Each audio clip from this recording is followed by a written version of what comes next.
Good afternoon. मैं उम्मीद करता हूँ आप लोग घर पे आराम से होंगे और सावधानीपूर्वक अपना स्टडी कर रहे होंगे। पिछले क्लास में मैंने आप लोगों को प्रिंसिपल ऑफ मैनेजमेंट के बारे में बताया था। उसमें आज हम लोग डिस्कस करेंगे टेलर साइंटिफिक मैनेजमेंट। टेलर्स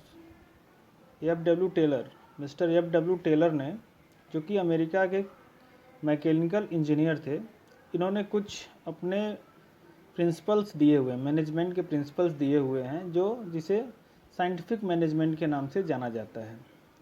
तो इन्होंने क्या किया, बेसिकली इन्होंने स्टडी किया है वर्क पे। He studied about work.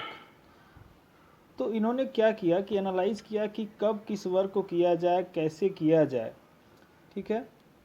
He find the best way to use the optimum resources. इन्होंने क्या किया कि ऐसे वे की तलाश किया, इन्होंने एक ऐसे रास्ते का तलाश किया कि किस तरीके से हम अपना मैक्सिमम यूटिलाइजेशन ऑफ रिसोर्सेज को यूज़ करें। मैक्सिमम यूटिलाइजेशन ऑफ रिसोर्सेज, तो आप समझते हैं मैक्सिमम यूटिलाइजेशन। तो उस पे इन्होंने क्या किया है, कुछ अपने प्रिंसिपल्स दिए।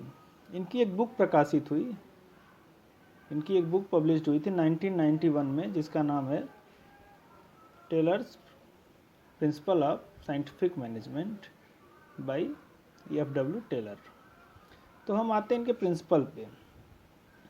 तो इनका पहला प्रिंसिपल है, इसका नाम है science and not the rule of thumb. Science not the rule of thumb.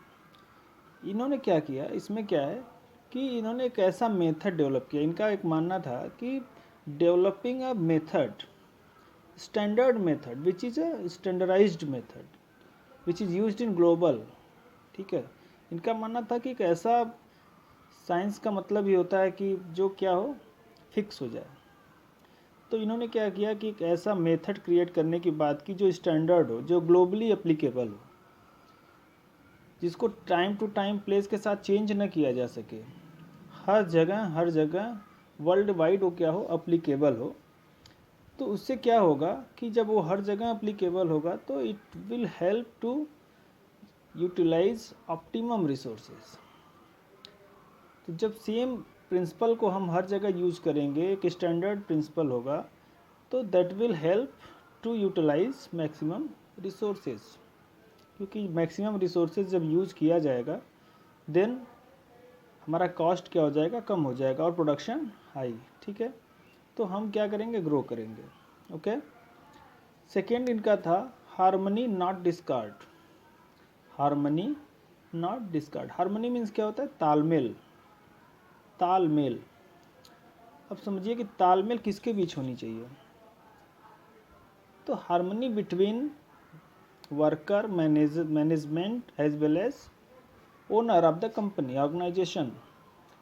तो जहाँ पे इन तीनों के बीच में एक तालमेल होगा, एक अच्छा हार्मनी होगा, एक अच्छी अंडरस्टैंडिंग होगी, वो ऑर्गेनाइजेशन क्या करेगी, ग्रो करेगी।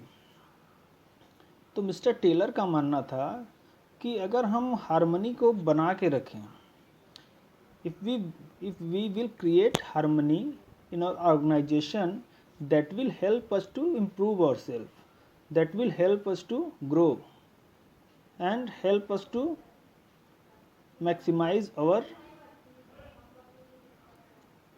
production as well as our capacity as a worker, as a employee. तो बेसिकली इनका ये दूसरा जो था वो था हार्मनी नॉट डिस्कार्ड। मतलब अगर हार्मनी है तो वहाँ पे क्या होगा, कंपनी ग्रो करेगी, ऑर्गेनाइजेशन क्या होगा, ग्रो करेगा। ओके। थर्ड है cooperation not individualisation. Cooperation not individualism. तीसरा जो है इनका, cooperation not individualism. It means क्या है, ये दूसरे मेथड पे इनके आधारित है, हार्मनी से ही रिलेट करता है।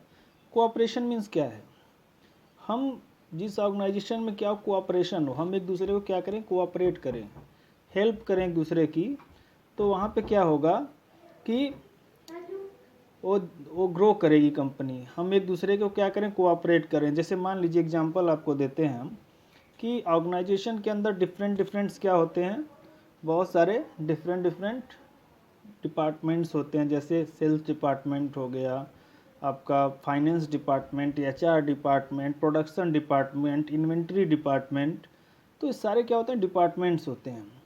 तो अगर हर डिपार्टमेंट एक दूसरे को कोऑपरेट करे, इवन दैट कि टीम्स होते हैं। अब पता चला कि कभी कभी क्या होता है टीम में, अब अगर हम मेट्रो सिटीज़ की बात करें तो वहाँ पे हम पाएंगे कि टीम में क्या है, हर रीजन के लोग हैं। तो अगर हम डिफरेंट डिफरेंट रीजन्स के लोगों को, अब वहाँ पे क्या, मान लीजिए मैं नॉर्थ इंडियन हूँ और मेरे टीम में कोई साउथ इंडियन हो, कोई महाराष्ट्रियन हो, कोई बंगाली हो, तो अगर मैं और दो तीन उसमें क्या हो, एक दो नॉर्थ इंडियन हो, तो अगर मैं बस नॉर्थ इंडियंस को सपोर्ट करूं और बाकी लोगों को न करूं, या फिर हमारी जो टीम में नॉर्थ इंडियन को सपोर्ट कर रहा है, साउथ इंडियन को सपोर्ट कर रहा है, तो यहाँ पे कोऑपरेशन कहाँ है, there is no cooperation between our team members. So the productivity is not increasing, productivity is going down. तो जब प्रोडक्टिविटी ही नहीं होगी, जब तालमेल नहीं होगा एक दूसरे के बीच में, कोऑपरेशन नहीं होगा, एक दूसरे को हम कोऑपरेट नहीं करेंगे, तो कंपनी ऑर्गेनाइजेशन हमारा ग्रो नहीं करेगी। So we need to create cooperation between us, okay. It will help us to increase our potential, increase our productivity, help us to improve and help our organization to grow. Understand? And last, fourth, development of each and every person to his greatest efficiency and personality. Development of each and every person to his greatest efficiency and prosperity. Efficiency and prosperity.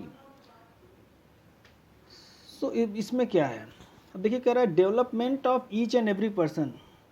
So as organisation, अब development में किसका, पीछे हमने discuss किया हुआ है कि इसमें किसका सबसे अहम रोल होता है, एचआर डिपार्टमेंट का, ह्यूमन रिसोर्स मैनेजमेंट। तो ह्यूमन रिसोर्स मैनेजमेंट क्या है, उनका काम क्या है, organise some educational and research, organize some classes for their employees, some sessions that will help them to improve.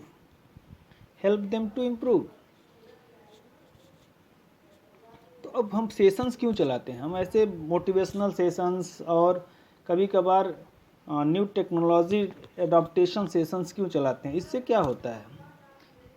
देखिए क्या है कि आज का जो सिचुएशन है, जो एरा चल रहा है, ये क्या है, टोटल कंपिटेंसी का एरा है। If we have a competence power in our employ, so we can compete our competitors in the market. So we have to improve competence level of employees,